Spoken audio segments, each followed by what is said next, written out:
you need to be happy within yourself. Like, you need to figure out how to make yourself happy, because when you put the pressure on someone else to make you happy, they'll crumble, and your marriage will crumble under that pressure, because they're not meant to make you happy.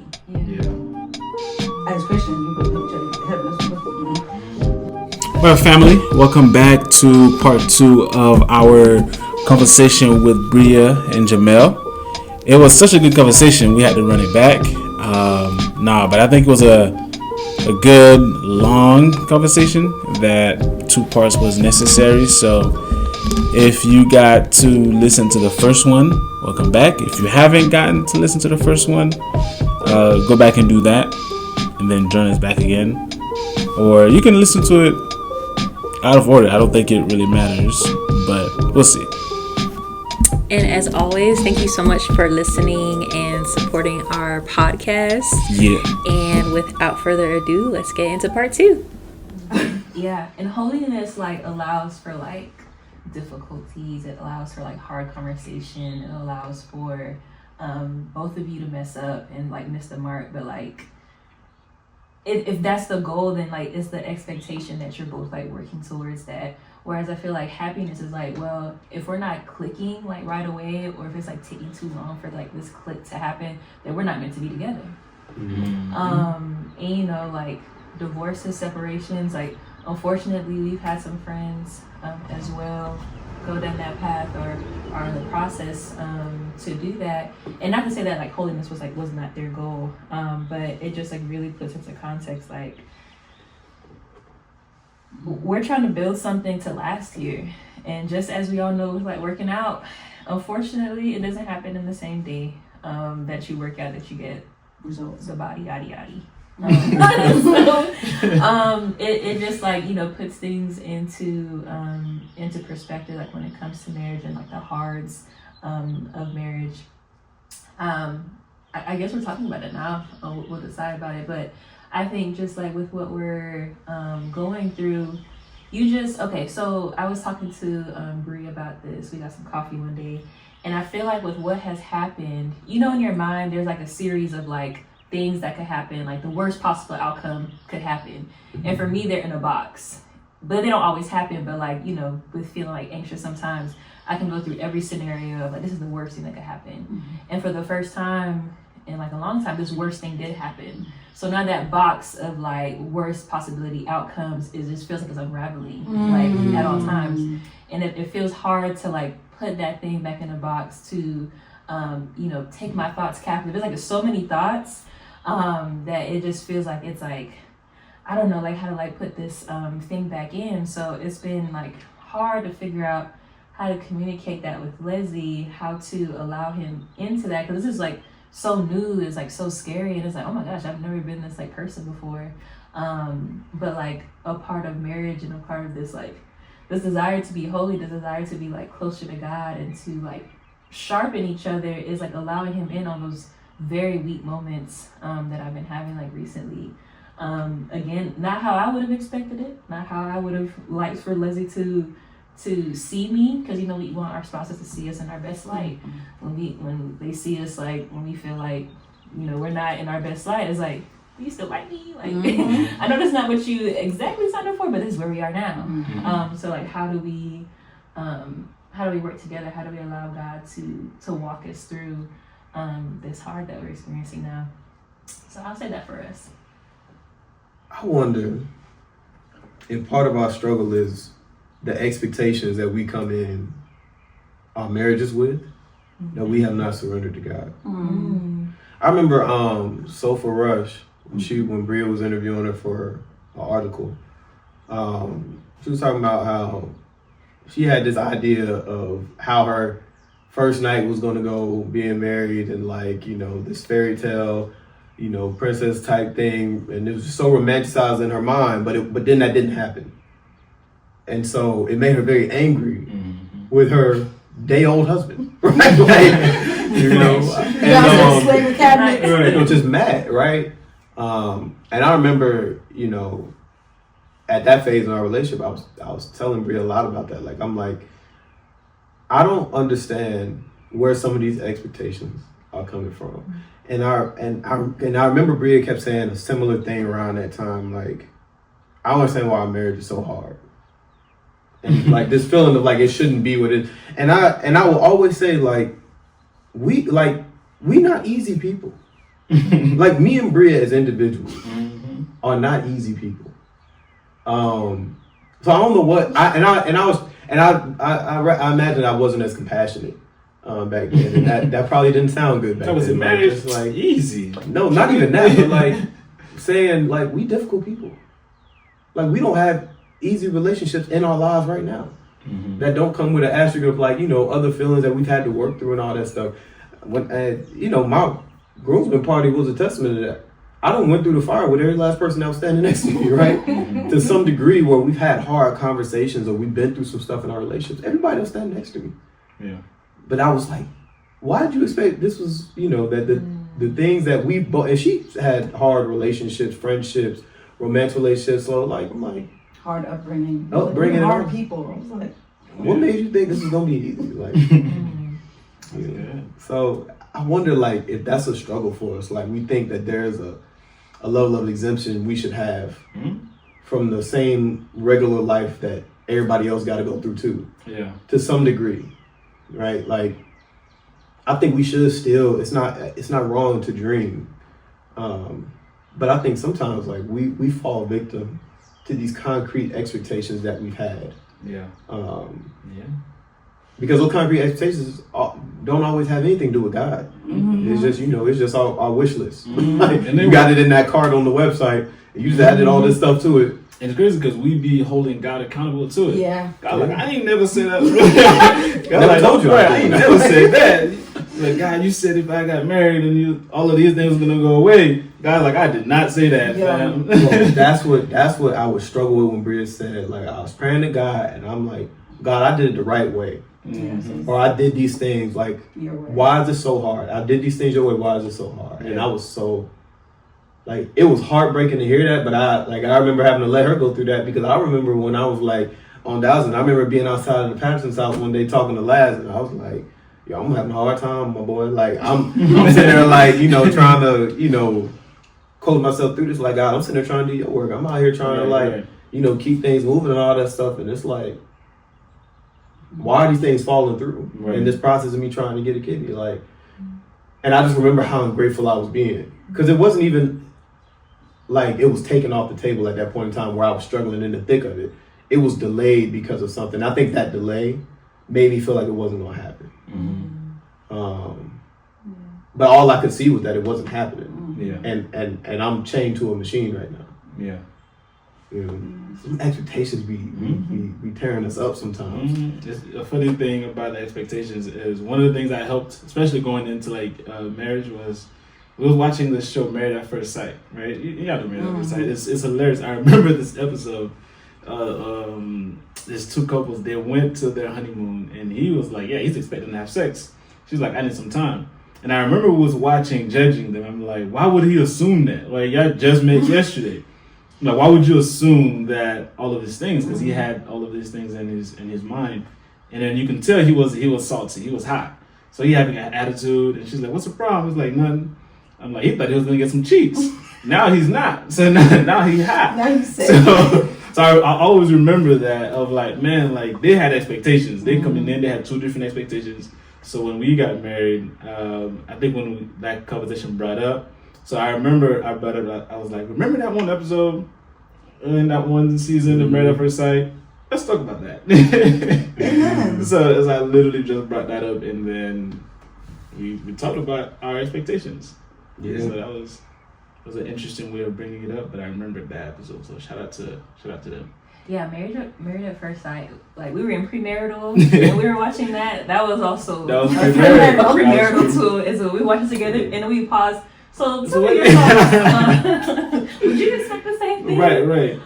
So it was definitely like we had it as a useful tool, but it was like the early Married at First Sight. Cause I hear now like they be like doing All so of much. them crazy right now. It got out of hand. But we spot at least the original pack of people. That started. Because it was good. started It was back good to was just watch authentic. and judge. And after I judged them, assess, I'm like, dang, I would probably do the same thing in that scenario. Let me not laugh too hard. that might be me. Let me not. Yeah. So That be the thing about marriage. You be thinking you above some stuff. And You be then, thinking you above it. I would never. I would never do that. Alright. I would like, and and that lead to like. That leads you to get into some stuff. Right, yeah, to some like hard stuff later on, like when you in the thick of your marriage and you thought you wouldn't come off a certain type of way. You thought you wouldn't cuss at your spouse. Right. You thought you wouldn't cuss them smooth out. Now here you are in the midst of a smooth 5-minute rant, letting them talk. You thought you never thought it was in you. You know, you thought you wouldn't do the things that you Right. saw before, Right. like, but now you in it, and it's like, yeah, like and that's the part, like, I feel like we have to talk about more, like, when I was talking about, like, politics and social issues earlier, like, I feel like that stuff is beneficial to talk about because it gets to the matters of your heart. And marriage is a matter of the heart. So, like, when we deprive other people from hearing about the real aspects of marriage, they can't challenge their own heart because they don't even know what to expect. And people have this as a goal. And sometimes we got to address that, like, you thought that marriage was the end all be all for you. Right. And that might hurt sometimes when you get there because some people had it on a pedestal, right? Like, and then you get there and it's like, oh, like, it's like, oh, like I really got to work on my heart. I thought, I thought I was in this place of arrival once I got married, but no, it's a lot more living. It's a different life you start now. Like, right. You thought you had your foot in with your old life. Now it's even more different. I be telling people like when they'll ask, I didn't really control. Oh, you good. But I be like, people always, I don't know why people ask us for advice, but I do know why. But when you in the game, we about to do 3 years.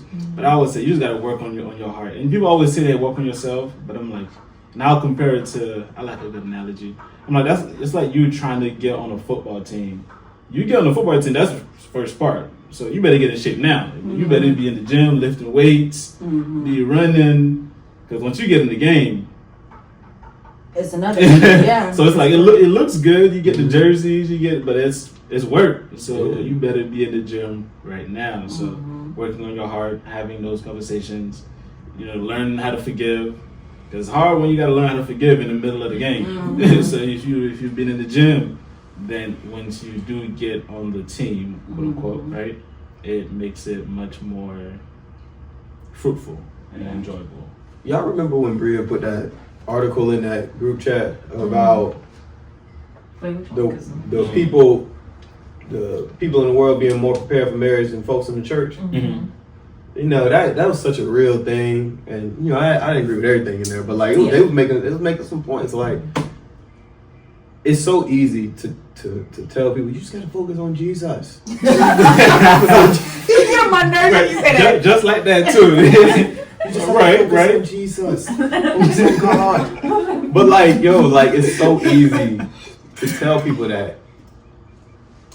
But like, if you're doing it alone, and even like understanding what it means to come into a relationship with God, that is not a thing done in solitude. It is in community where you understand your weaknesses and your struggles in actually loving people. Yeah. And so if you think about like the idea of like how do people prepare for marriage, get some friends, and not like we can play ball together, we can sit there and talk about the most recent current events and all that stuff, but like people, you got some real friends and like that can hold you accountable, that can talk to you about your character, that can really challenge you. And if you got some friends already, maybe you need to expand or explore how y'all can get there. Go deeper. Because there are people that have been friends for decades, but they don't talk about nothing real and have never challenged each other in their relationships. Yeah. So it's like, what does that look like to have those type of relationships? Like I would. What'd you say? I was like, I got some of them friends right now. That'd be me. I can't even lie. I feel like we're just picking up where we left off, and like but you just picking up where you left off when your adolescence, where all y'all cared about was who's the GOAT, all this stuff, what album just dropped, but it's like you ain't talking about no real stuff. Yeah. I work with students now, and like I'm seeing this happen in their lives right now. Right. Where they come and sit there and talk to me and don't really want to leave the office because you ain't got nobody else to talk to. You don't even know how to be vulnerable and like say, hey, I need help right now. Like I need to sit with my friends and just not be okay. Like, what does that look like? Because you ain't gonna be able to do that when you married if you ain't starting it now. Yeah. And it's really gonna be hard then when you are taking it out on this person. because you ain't said what you really want, and you don't even know how to express what you really want. So like when you think about like work on yourself, take your behind to therapy, or just read some books that help you be more reflective of who you are and why you do some of the things you do. Because once you're around other people, you start to realize, oh, why do you do that? Because I don't do that. Is something wrong with me? And not that something got to be wrong with you, but it's like analyzing like your life and where this stuff comes from. Because it might take you to a place like, why don't I feel comfortable showing up to people's houses? Like, I remember Quay, you know, and the Manuels and the Maries used to be like, yeah, you can just pull up, you ain't got. And I was uncomfortable with that. Like, I'm like, I need to say something before I come to your house. But they was like, no, you should just pull up. It's all good. We're gonna be here. Yeah. And like they really had to like tell me like, no, like just pull up. But I had to think about, why is that a problem for me? Yeah. Why do I feel so uncomfortable with accepting that from somebody? You know, and I had to look at like my own history, my own upbringing, and not to say like I'm a victim of my upbringing, but it's like once you realize where it came from, you can start to release it. But sometimes we don't even look at where these habits and things come from, so we not releasing it. Yeah. So now we arguing in the kitchen while we married over some sponges. And you ain't realize where we're using 3 sponges to do some dishes came from. Right. That was a real thing. Okay. I remember you. I think she hate when I bring it. I think an issue for me, and something that I try to like warn people about now, is like, you know, going back to the arrogance that I had. I think like, you know, becoming a Christian, and was like, oh, like I'm gonna do it God's way and like, you know, have a godly marriage, and I'm gonna be different from like my family, and not that is like, that's a wrong goal to have, but I think that like I falsely believe that doing things God's way somehow insulated me from hurt, from tragedy, from pain, from loss. And that's just not true. And you know, because it rains on both the righteous and the unrighteous. And so I think when, you know, our communication just wasn't doing well, or you know, Jamell was working a lot, and that took a toll on the beginning of our marriage, or you know, when the him initiating in the middle of the night was happening, or you know, purity stuff popping up, and it's just like, what the heck, like, Lord, is going on, like and I had to really like grieve the expectation that, and let go of the expectation that just because I did it God's way, that didn't mean that it wasn't going to be hard, or that I wasn't going to experience loss, pain, or tragedy. And how do I flip my mindset around that to believe that I am going to still go through these things. We are going to still go through these things, but God is with us, and He's teaching something us through it. And me going through these things doesn't mean that I did something wrong, or that God is not with me, or any of that, which Satan will get in there and like try to make you believe, or that there's anything wrong with him, or that this was a mistake, or anything like that. It's just like, this is a part of our journey. This is a part of our growth. And God was bringing out a lot of the stuff in our characters so that we could work on it. And He's bringing out a lot of stuff into the light. And, you know, you'd rather that than it just sit in the dark. But like, stuff coming into the light is it's beautiful, but it's also very messy and painful. And so I always warn people about that, like, you know, don't go into marriage thinking because you quote unquote checked all the boxes and you did all the right things, quote unquote, thinking that means you're gonna have like a fairy tale after. Like, you know, you can experience, you know, what you guys went through. You can experience infidelity, unfortunately. You can experience loss of job, loss of income, loss of family members. There's so many things. You can experience your spouse walking away from God. Like, there's just so many things. And so, you know, we mentor dating couples now, and like, we're just super vulnerable and honest about some of the things that, you know, we went through our dating and just haven't listened to this podcast episode. Engagement phase. And, you know, there are some things that we do look back on and we're like, we wish we would have slowed down a little bit more, that we would have paused and took some time to address some things more. We would have asked more questions. and you know, should, could, whatever, like whatever we hear, God's still working with us. But like, have all the conversations, ask all the questions. You know, don't let the church culture tell you that, oh, you shouldn't be talking about those things, or you know, you should wait. And like, no, because if you're talking about marriage and spending your life with this person, like, try to know everything that you need to know. I do think timing mattered, right? There's Yes. wisdom to Yes. there's wisdom there, but yes. Yes, like, you know, kind of taking off this mysticity, if that's even a word, around like there's just certain conversations you shouldn't be having. Because like, if you starting to talk about being married to somebody, there's certain, you need to know, and you need to talk through some stuff, while also recognizing you can do all the talking and all the conversations, but things are different in theory versus in practice, and so it's still gonna be hard when you get on the other side. So yeah. Now, Not a lot of talk. well, I had a follow-up question, so if you had thoughts about that, then you can go ahead, because my question is like, Oh, I had a follow-up. Okay, I got like 3 things in the chamber. okay. And the things, I mean scriptures. So this is so good. I feel like at the core, I'll just speak for me, like, what is the denominator to a lot of things is my understanding what good is. Like, God is good, and you know, good all the time. But like that goodness like gets like kind of like trippy for me, because when I go through something that doesn't feel good, I'm like, okay, is it still God? So still good, or yeah, like, is this a good thing? So I think about like, this scripture that a lot of people use when, like, especially like guys, when they find like their wife. This is the one. But he who finds a wife finds what is good and receives favor from the Lord. Proverbs 18:22.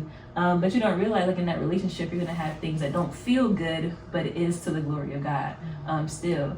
And then I think about like 2 other scriptures that like they used to get me, they still get me when it comes to like the Christian life and like walking with God. James 1:2, consider it pure joy, my brothers and sisters, whenever you face trials of many kinds. And Psalm 119:71, it was good for me to be afflicted so that I might learn your decrees.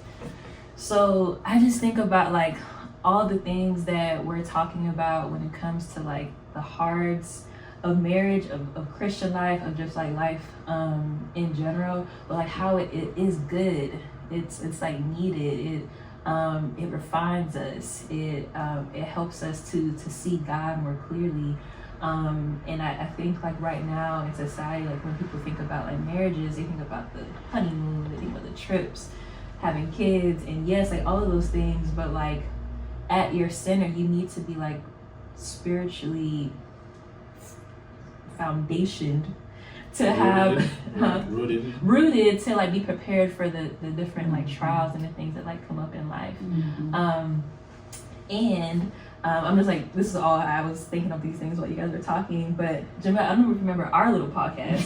Yeah, I remember We talk about that all the time. I was talking about a rock soul or something like that. I remember that when I was studying this podcast. I'm like, they used to do this. It was so crazy. I think one of the episodes was on vulnerability, and just like why that is so important. And I just think like that conversation, I feel like it's like in our marriages, like vulnerability is key. It is key in just like period, but especially like in our marriages. Like if our spouses don't see us, like when we get mad at them for not seeing us, because we didn't let ourselves be seen in the first place. So it's like, you know, it's just like a mirror at all times, because we want to be seen, but when we are seen, like everything is seen. We can't like hide anything anymore. Yeah, so I'll just drop that there. But I just had so many thoughts as you guys were talking, so much good stuff. Yeah, I was just gonna say, like, that was so good. Yeah, we were not being seen. Like, I feel like that has come up in our marriage. Like, maybe you're not being seen because you ain't allowed yourself to be seen. Right. And like, you know, we talk about that all the time. Like, when it comes to like expressing like some vulnerabilities, because we get mixed up on like what vulnerability actually is. Because sometimes we look at vulnerability as like, I feel like you did blah blah blah blah blah blah blah. And we go through this all the time of like, you gotta like just say what the feeling is. Right. Like, and I feel hurt. Yeah. I feel like you're abandoning me. Like, I feel like I'm alone right now, or I'm sad. Like, start with these basic feelings and then bring it out. Yeah. But if you point to a specific action, like now the person's on the defense because all you hear is this. But like, yeah, I was just thinking about, you know, when Bria's sitting there talking about like how we, I don't know, even just like these different aspects of like our marriage and what you share. There's a piece of that that's like, that's where the relationships come in. Yeah. Because sometimes, like, if you actually talk to people, like, hey, I'm sitting there thinking this, like, because it's cool to be considerate of like what this person might need to know, and then talk to some people. Yeah. Like, I'm really trying to sift this out because this is on my heart. I'm wondering, should I say this to this person? Right. Because sometimes what we don't say can take away somebody's choice on the other end. Because maybe I wouldn't have done this, or maybe I would have slowed down had I known certain things, but you didn't give me that information. Yeah. I'm thinking we this, but we not there because you ain't talking, right? So it's like, I think sometimes, like, I think about that. We have both felt that in our, you know, in our relationship, where it's like, yeah, you took my choice away because you didn't tell me this. You wasn't all the way forthcoming about this thing. And then on the other end, there's things that we shared that, like, we thought we were being vulnerable, but it may not have been beneficial because, you know, it led to something else. Like, I think part of our sex issue that we had was like, Bria felt like there was this pressure around it. Not because I was sitting there, like, you know, coming home like, hey, I need a piece of the thigh or something. Like, I'm not like, I wasn't doing that. But what it was like, I was honest about, like, you know, my sexual history and like frequency and things like that. And like, you know, just, and I was saying it like to be clear about where I was. She took that as, that's going to be my expectation. Right. When I get married, and it wasn't. Yeah. But because we shared that, it might not have been beneficial at that point in time. Right. You know, she took that for like what it was worth for me. Like, you like, and because I'm initiating a lot as a newly married person that wasn't having sex for 5 years, something like that, like 6 years. So like, all she thinking is like, oh, he engaged in life. Like, right. I've been out here just, you know, for 5 years, 4 or 5 years. So it's like, no, like, you know, it's okay to desire my wife. That doesn't mean like I'm trying to live out my past. It just means that like I just desire my wife. Now, I will say there were things that had to be addressed, but maybe we'll get to that later. Yeah. Nah, that's good.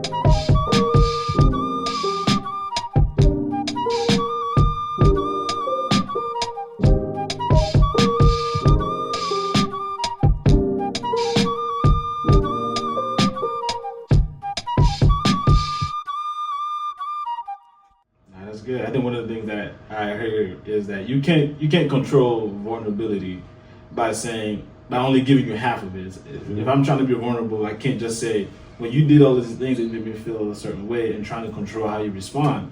Vulnerability is saying, man, this is how it is, and then being vulnerable to what you decide to do next, right? So I think a lot of times, I know for me, when I try to, it's vulnerability, but I also trying to dictate how this goes, though. Like, I need you, right? Don't, you know what I mean? Throwing this out there, but I want you to respond. Right. So, like that.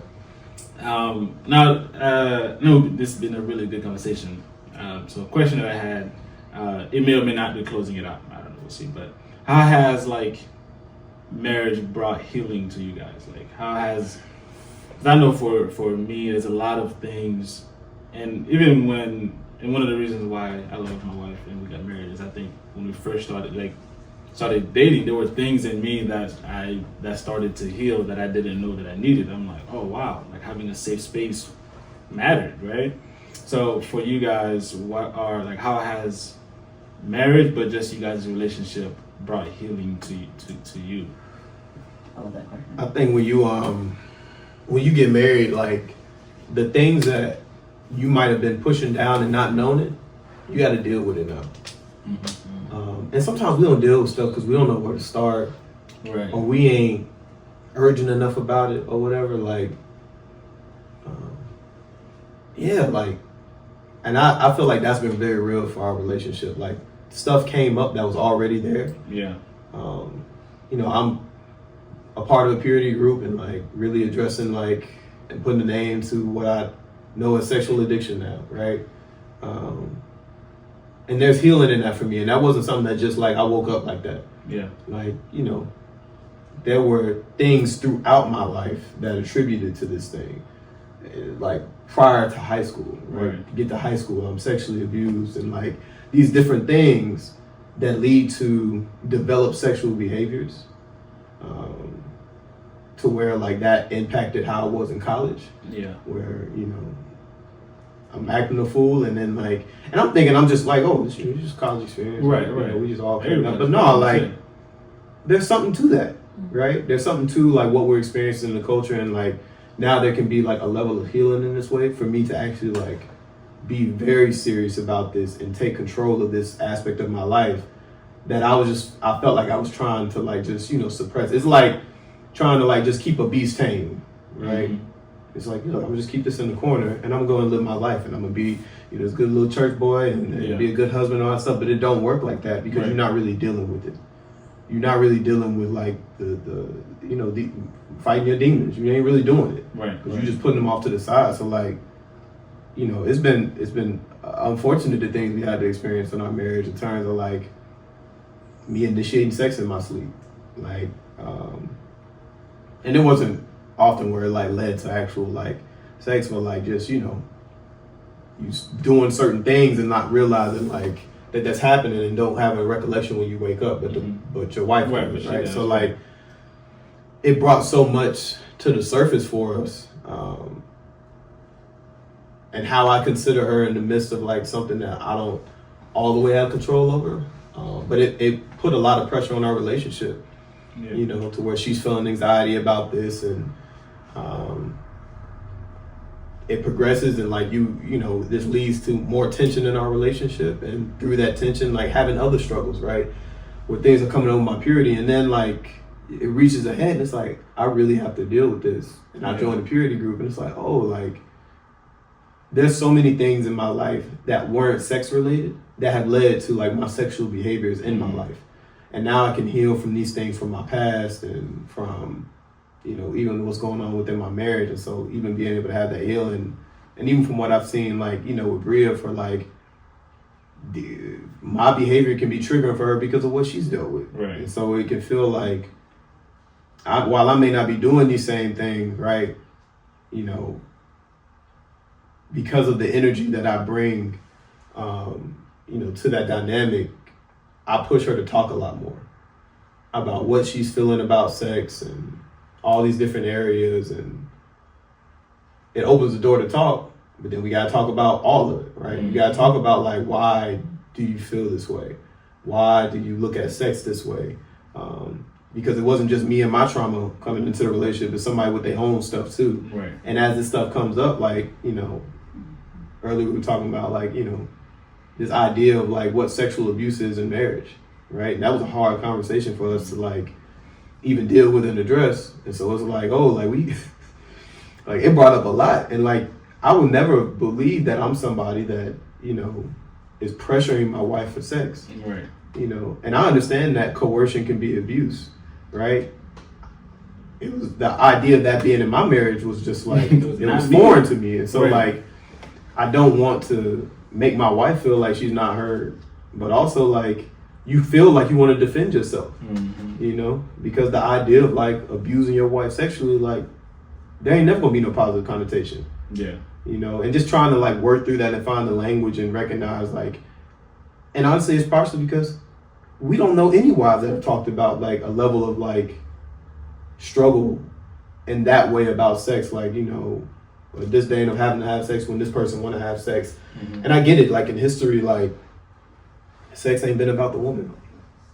Yeah. Right?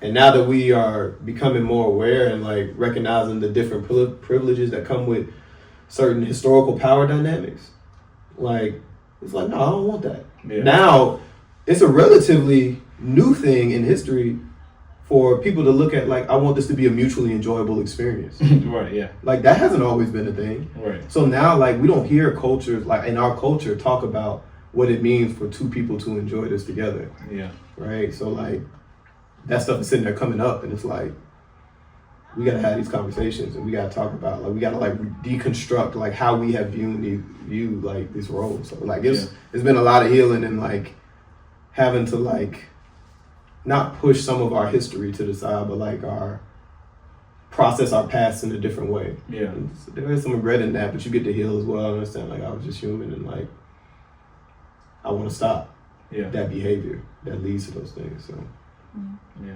that's good. I would say for me, yeah, like I'm trying to be careful because it implicates people.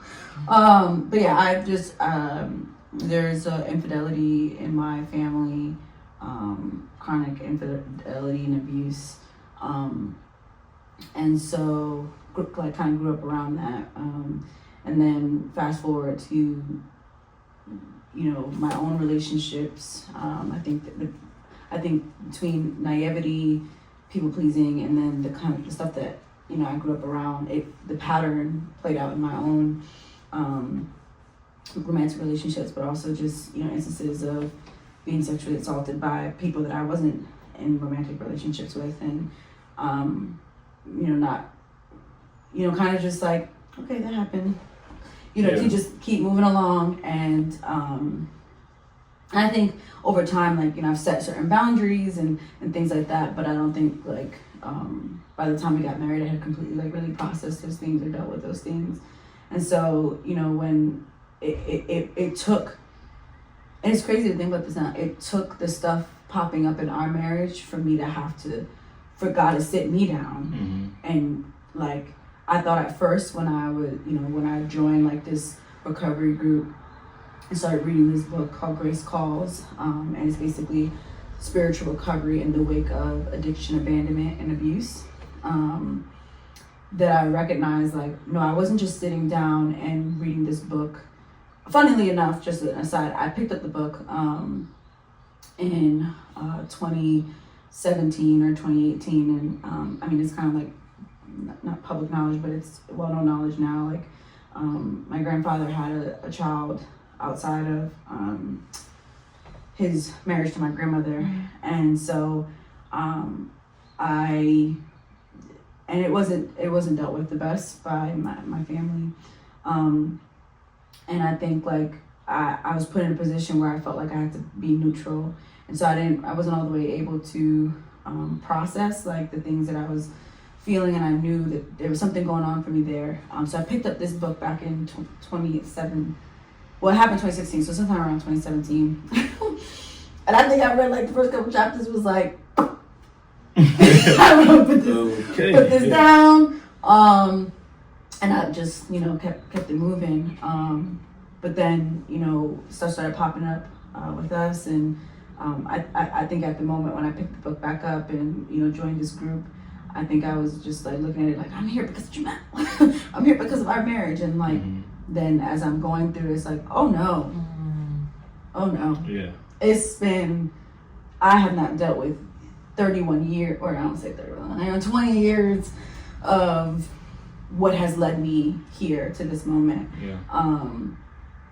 And so having to go back, and I think that there's, there can be some people who kind of be like, oh, like the past is the past, you should just move on. But like, to a degree, like, yeah, you do have to move, you have to process it and move on. You can't use it as a crutch, but you do have to be reflective of your past to understand who you are in the present and where God is calling you in the future. And right now I'm reading this book, Emotionally Healthy Spirituality, and just talking about how like, what does it mean to be your true authentic self in Christ? And a part of that is like reviewing your past. And so I think like in the wake of the stuff that was going on between us, it caused God to sit me down, and kind of not just process what we were going through and how I was contributing to that dynamic, but also process and heal from all the other things that, whether it was how I grew up or the unhealthy situations that I've been put in, or the sexual trauma, or the toxic romantic relationships that I was in, the patterns that I was, playing out. So that's been very, very healing. And then I think like it has caused us to have just a newfound level of vulnerability, where, it's still hard to navigate sometimes, but we are able to have very real, raw, authentic conversations between us that could feel very uncomfortable in the moment, but we were able to talk about the hard things, and in that be able to see each other and hear each other, support one another. They don't always go that well, I'll be honest. They don't always go perfectly, right. But you know, and being able to see each other and hear each other, we're also able to come up with plans to support one another. And those are the moments where it feels like we're really in a partnership. We're really each other's best friend. We're really each other's like safe space. And it took us not a long time, it's been 3 years, but it's taken us, you know, time to get there. And we still have a lot of work to do. But I also think healing in the way of like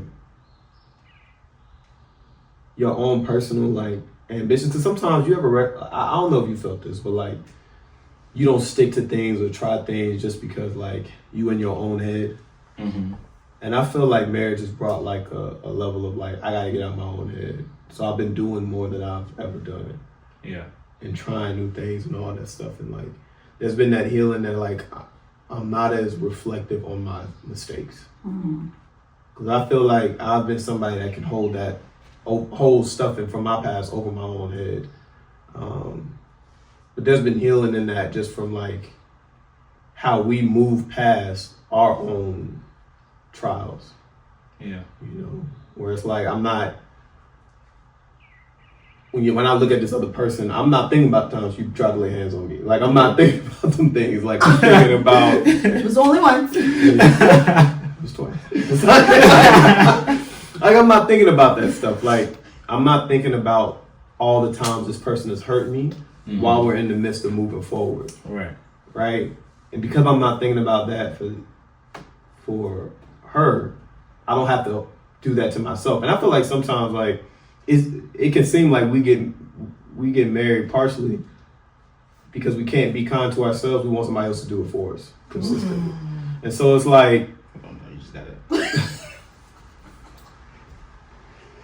Yeah, man. Like we can't. I feel like a lot of us struggle being kind to ourselves. We struggle being kind to ourselves, and we want somebody else to do it for us consistently. And marriage can serve as that, but it can't. No. It can serve as a conduit to help you learn how to do it better for yourself, right? Like, because you see somebody doing certain things that are so beneficial and healthy for themselves, and you see how it's doable. You ever seen people doing certain things? It's like, how do they do that? When do you find the time? Blah, blah, blah. But now you have this person with you. They can't do it for you. Like, at the end of the day, they can't be a husband for you. And they can't be a wife for you. Like, you still got to do that. But you see how, like, they manage some of the things, you know, in their own life. And, like, we see different ways that we are kind to ourselves. Yeah. And so we try to adopt that, right? Like, Bria has grown in vulnerability being with me. I've grown in discipline. And those things have improved our lives, right? But she couldn't be disciplined for me. Right. She couldn't be, like, she is somebody that definitely takes the time for herself. I haven't always been that kind to myself. Yeah.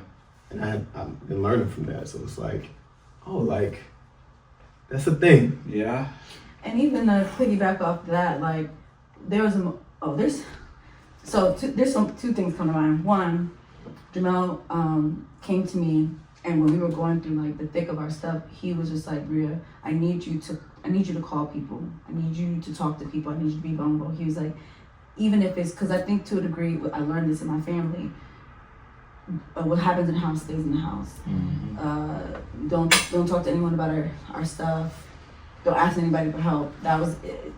They were sometimes said, but it was more so like it was the silent rules. Right. And so, you know, I think to a degree when stuff was popping up between us, like there was this feeling of like that I couldn't talk about what was going on because I didn't want to paint Jamell in a negative light, or I didn't want to paint our marriage in a negative light. Like I remember when, you know, people like my aunties and stuff like that, uncles would ask like, oh, so like how is marriage going? And I'd be like, and they'd be like, you still living in honeymoon bliss? And I'm like, but it's the expectation that it's still supposed to be blissful, and I'm in my mind I'm like, it's not. Like we were just arguing in the car before we got here. And so it ain't done yet. It ain't done yet. Still got more to finish before we leave. Like, you know, and so like I think struggling with I put on the face a lot because that's what I learned. That's what I learned from my family of origin. And so him coming to me and being like, you don't have to do that.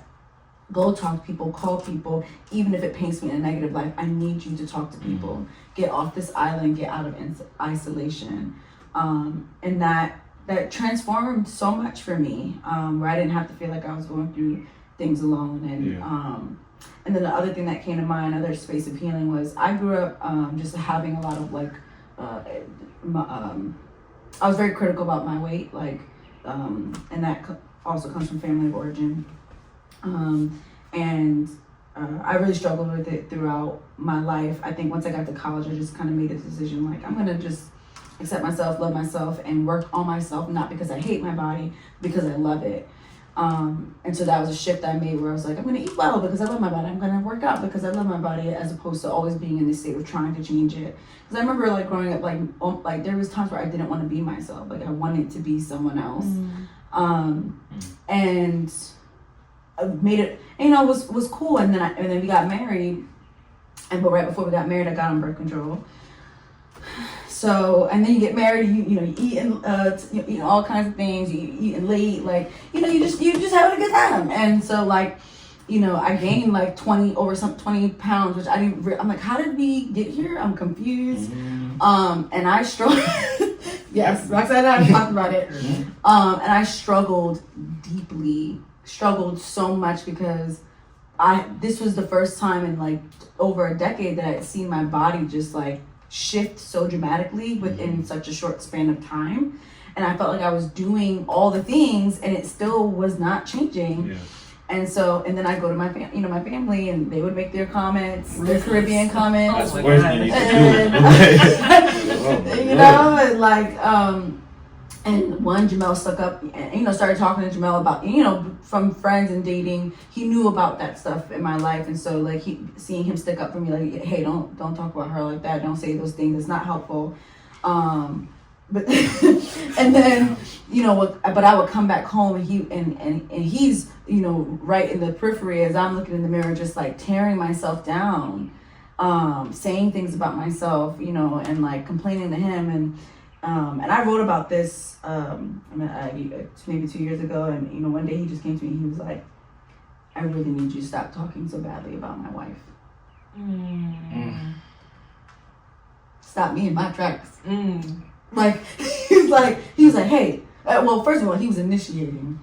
So I'm like, oh yeah, and then like he like kind of grits me, and he's like, hey, look at me. And he's like, look, basically he's like, look at my eyes, and I was like, okay, and he's like, I need you to stop talking badly about my wife.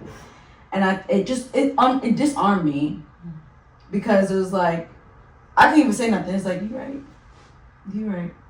And I don't think I did. After I was like, okay. And he was like, we can figure out our eating, we can start working out. He was like, but you gotta cut it out. It's not healthy, it's not attractive. Okay. And then we proceeded into making love.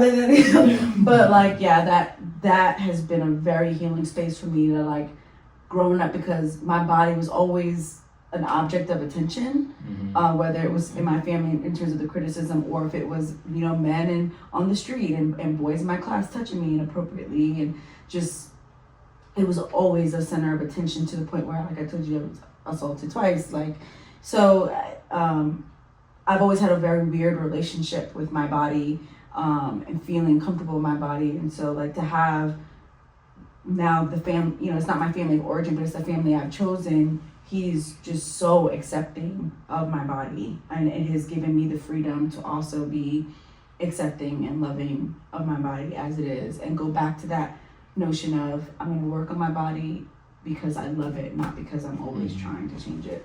Yeah. And it's been a major shift. Yeah, I done said. I'm gonna let you. Yeah. And then I'm gonna spin the block on what you said. Both of y'all said some like really, really good things. But Bria, and I was trying to wrap it up. I thought we were closing down, but let me sit back up. I'm just gonna speak specifically for Jamaicans. We just do everything passionately, talk crap, positively, right. Everything with passion. I don't even think I've put into words like my experiences with my body, but like I think you've like put it into the words that like I've experienced. just center of attention, not even trying to. And I think that like went into for like a long time, like when I used to like go out somewhere like by myself just running errands, like I would dress like a boy. Like I don't want any attention, so I'm wearing like shorts, big stuff. Like I'm not trying to get any attention on me. And I didn't put it into words like why I would do that, but it was a lot of criticism to my body. It was a lot of like attention, like growing up and stuff like that. And I'm just like, I don't like that. And I'm gonna answer the question that you said, babe. But I remember we were in Jamaica for a funeral, my grandma's funeral, my dad's mom. And there was a family member, I don't remember how she's related to me. She was next to my cousin who's here in Georgia. Shout out to Colleen. And the person that I didn't recognize, she was like, she saw me, like we were like at different ends of the hall. And she was like, you got big. Turn that funeral up. Like, that thing out. Like, but I don't think she knew that I could hear her. I think I was like turned around. I was like about to turn around, and then Colleen was like, "Don't say that. Like, don't say that. That's not the first thing that she wants to hear. Like, that's not appropriate to comment on her body." So shout out to Colleen, because like, about to be big.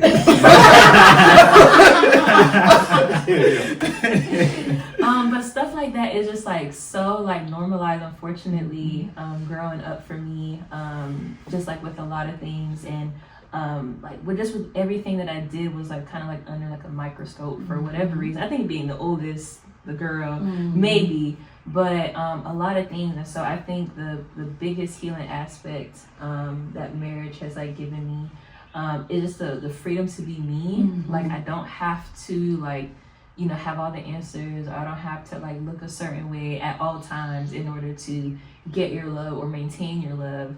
Because I feel like that was like a really big thing growing up for me. Like I had to act a certain way. Like earlier, Bria, you were like playing with your nails. I remember I would do stuff like that, and you're like, "Why are you doing that?" And I'm like, "Oh my gosh!" And so like it's slowly internalized. Like I have to just like do nothing like at all times, or else it'll be like a topic of conversation. So with like Leslie, I just feel like I have the freedom just to be myself, and also to speak up. There have been so many times where I felt like I had to say no, and then let me give you like 2 sentences of explanation so that you don't hate me, so that we could be friends, people pleasing all up in there. And he was like, you just gotta say no. And I'm like, but what if? And he's like, no. And I'm like, wow. And recently, I won't go into details, but recently, we'll talk off podcast. There's been a situation. There's been a situation, and I spoke up. This is like one of the first times that I spoke up to a good amount of my family members, and it did not go well.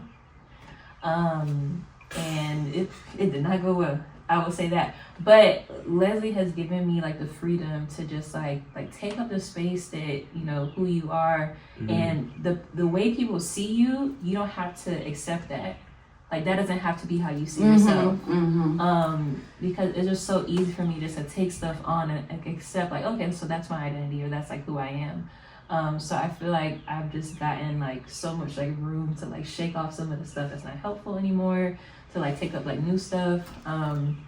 Because I was carrying like so much baggage that I didn't even realize, taking a lot of disrespect from my family that I thought was just like this family stuff, normal.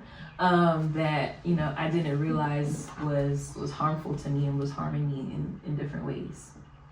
Yeah. The Caribbean, It's the not, Jamaican. not for the weak. It's not. Not for the weak.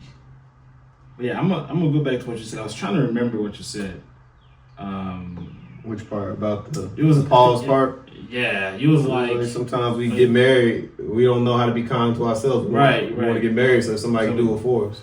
So I think for me, which is similar to what Roxanne shared. I think growing up, one thing that I'm really good at is putting things in a box and not talking about it, right? And in our family, we didn't really talk through things about your feelings. Like so many things that have happened that like to us, around us, that would, in hindsight, are traumatic things. And we, like, we've had a family member pass away, and then I don't see my mom cry, I don't see my dad cry, nobody talks about it. So I got really good at just putting it in the box, throwing it away, not talking about it, not addressing it. So I think growing up, I always had the idea that like what I say or think or feel doesn't really matter. It's just like you just move on to the next thing. So I think, but once we got married, and early on when we started dating, Maxine gave me space. One, I think she cared for me just for being me, and it took me a long time to accept that. Like you actually like me, like not for the things that I can do or whatever, but you actually just like me. So that was very new. But it also, like she said, created a space where I can learn who I am, right? I did have the idea that going into a marriage that they're going to love me more than I can love me, right? Because I assumed that, like all of the things that I needed, like the things that I've had locked away, she would talk about them. Like she would figure those things out. She pulled it out of you. But then we got married. And I don't think she does anything to make. I think she just creates a safe space, and when I will share things, and I would kind of brace myself as I would imagine my parents would if I would say something vulnerable, and she just always responds, most of the time responds with grace and love and just affirming me of who I am in God. And I think that allowed me to be able to feel comfortable to pull some of those things out of the closet, right? To be like, let me engage that, because I know that I have somebody that's gonna wrestle with me, or that's going to it's a safe place to pull them out. Because growing up in a Caribbean household, you bring something out, you're no longer a victim. Like it's your fault. Like I remember I fell and then got a whooping. I'm like, how I fell and got hurt and then got a whooping, like it's my fault. And like, oh, you shouldn't have been doing it. I'm like, I'm a kid, so, right? So I think I've always hid things that are hurtful or things that needs to be worked on. So I think that's brought a lot of healing, a lot of conversations. And I think it still does to this day, where there's things that I don't really know how to say. So, and I'll start like that. I don't know how to say this, but I'm just gonna drop this here, and then we'll see what happens. Or like I don't know what this is gonna do. I think that allowed for me to have a lot of healing, or even the opportunity to heal. Right? I think just creating a space to heal was something that I don't know if my parents intentionally created, or I don't think they intentionally not make it a safe space. I just don't think that was something that was on the forefront of their mind. Yeah. That's a good thing to look for. Oh no, keep that. I was gonna say just to be funny. Yes, I'm so glad that I do create that space. But do you remember when I forgot we were talking about? But you were like, "You're not my therapist." So imagine trying to create a safe space. Jamell hit me with that one time. I remember that because again, sometimes it be coming out once, and I'm just like, I was not ready for this. Like coming from a family that we don't talk about those things, and then she'll say things. I'm like, hold on. I think sometimes when you're confronted with things, you can either lean into it in humility, or you can get prideful and be defensive. So I think at that point I don't know which one it was, but I was just like you have a therapist? Like I got this. And boy, I remember that, but I did remember retracting though and kind of following back up on that. But I remember that was I may have or may have not, but I remember that I did. So let's say that I did. But I do remember saying that though, and how I felt. I was like, yeah. He hit me with don't be psychoanalyzing me.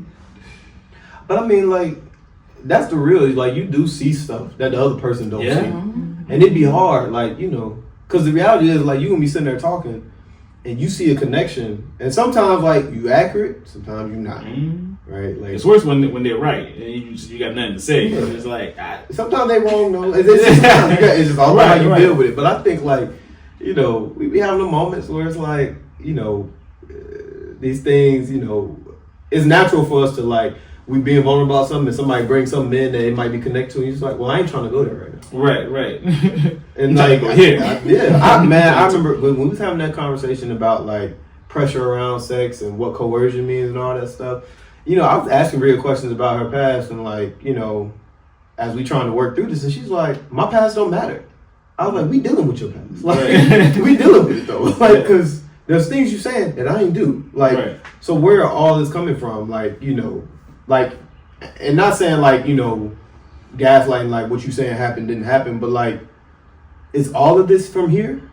Or is this like, because I have felt sometimes where it's like, things have been happening throughout your life, and now your marriage is where you're fighting for your rights. And not that like you shouldn't be speaking up, but I think sometimes we misplace things, right? Because they're unresolved in other areas of our life. So we bring it into this thing, and now this one person that is the object of our affection, but also a trigger to all these other memories, we just rushing it all at them. Yeah. Everything we wish we would have said to this person back here and all this stuff, I'm gonna make sure you don't do it. Right. I'm gonna make sure you know not to do this to me. And like, they may not actually be doing that. And I know I've done that sometimes. Like, you know, I'm sitting there like, you know, I can feel like passionate about some stuff, and I'm not realizing that like I'm trying to stand up for myself as though like this is another toxic relationship from my past, right? Or I'm sitting there like Bria saying something, and I'm thinking it back to my relationship with my mother. It's like, hold up, what you not gonna do? Like, but she's not my mother, right? So I'm adding something in there because I need to still resolve certain things and put them where they belong. But I was gonna say like, you know, that was when you were saying like, you know, where I said like, you know, well, listen, I feel like Roxanne has a unreadable demeanor sometimes, right? Where you don't know what she's actually thinking until she says it. Yeah. So it ain't like you're gonna feel judged by the thing, cause so it's like you can't read her facial expressions, and she's slow to hell, right? Like you said she's what? How I said it? Like I said slow to hell, but like I mean like. There's some people, once they hear something or feel something, they're going straight to hell with kerosene draws on with their reaction. Like, they about to take it. Out the gate, like, I'm gone. Yeah. I'm about to let, like, because you got me messed up. And it could only be, like, you know, just a smidgen of what you might have shared, but because they feel something very passionately about it, they don't hear anything like, said. they just gone. They running down the street with it. Like, but I feel like there's an aspect of, like, you know, relationships where it's like, man, like our person can't fix us, but there are certain aspects of like that personality that made us feel comfortable with this person that brings out healing in these other ways. That's kind of cool, right? Like, you know, that makes sense what you're talking about, because I remember it was at the men's retreat and you were sharing certain stuff and people was looking at you crazy for a second. I'm like, you know what? I like now thinking about that, like she's slower to like be frazzled. Now, it may be some stuff going on internally, but you don't necessarily see it on the surface. So it's easier to talk. Yeah. It's easier to talk. Like, you know, it's that's what's up. Yeah. That's dope. It's good to see like these little dynamics and stuff like that. Amen. I will say it was a little contradictory with what Bria shared about the you know, the body image and stuff like that, because that was a moment of like having to be kind for my wife and be very like instructive on like this is what shouldn't happen. Yeah. And I think both can coexist. There's some things like your person can't save you from everything. But there's some things like we do help each other, and that's what I think about like these spaces that are being created in these relationships. Like, you know, there has to be like there is some level of balance there. Yeah. And sometimes like we should stand up for each other, right? Because there are certain dynamics within families that you ever been around each other's family and realize like that other person reverts to a certain demeanor when they're around each other, you know, and like we have to like call that out and be like, hold on, you know, I don't know if you feel like you have to prove something to these people. Yeah. I don't know if you feel like you have to show up a certain type of way. I don't know if you feel like you need to allow them to talk about your body in this way. Like you just gotta take it.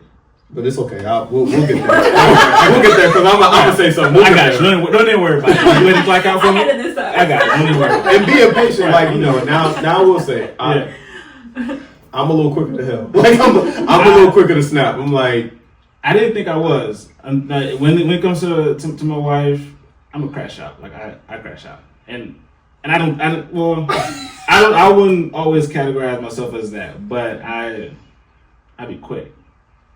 You've had some experiences. Yeah, It'd be hard though. Yeah. Because once you start realizing what you're trying to like help your person with because you love them and you care for them, but then you get around and the family and see where it came from, and you see them doing the things that are reinforcing the behavior you trying to help them move away from. Yeah. It's like you're not chained to this belief about yourself, but then you get around family and the very thing that made them chained to that belief is happening, and you like you see the chain, that's the chain.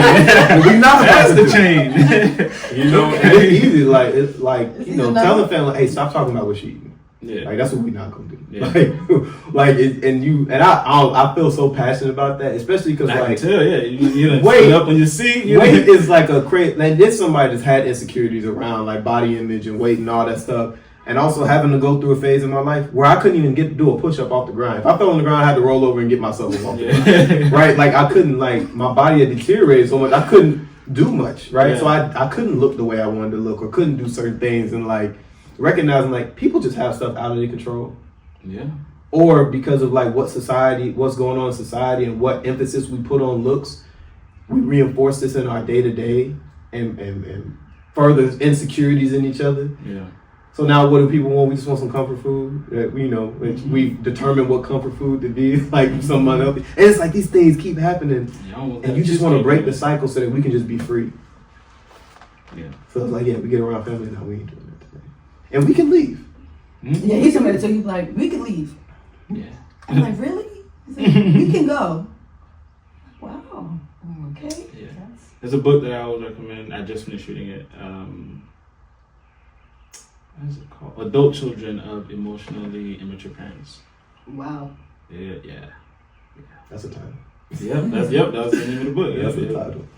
Leslie read me a prompt. I was like, that's enough for today. Took me out. Yeah. That's a good one. Relax. That book. So after reading that book, I look at everything through that lens. I'm like, I wonder how their relationship with their parents was. That leads to this. Yeah. But that's on a whole nother podcast. Yeah. Yeah. But no. Yeah, no, but this was so good. So many good things were shared, and I feel like we just like are getting started. But I just wanted to give y'all a time, if there's anything that we haven't already talked about that y'all want to like highlight or give a shout out to, any projects or anything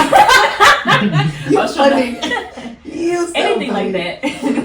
I mean, in terms of projects, I'm working on, I've been feeling like God has been calling me to start up my own publication, and so I'm working on that, and it is based on Matthew 5:4, and just basically like, coming against the thought that, because you're going through pain and loss and tragedy and mourning doesn't mean that God's not with you, or that you've done something wrong. And so just kind of reframing our thinking around what does it mean to mourn, to grieve, to wail, and still be blessed.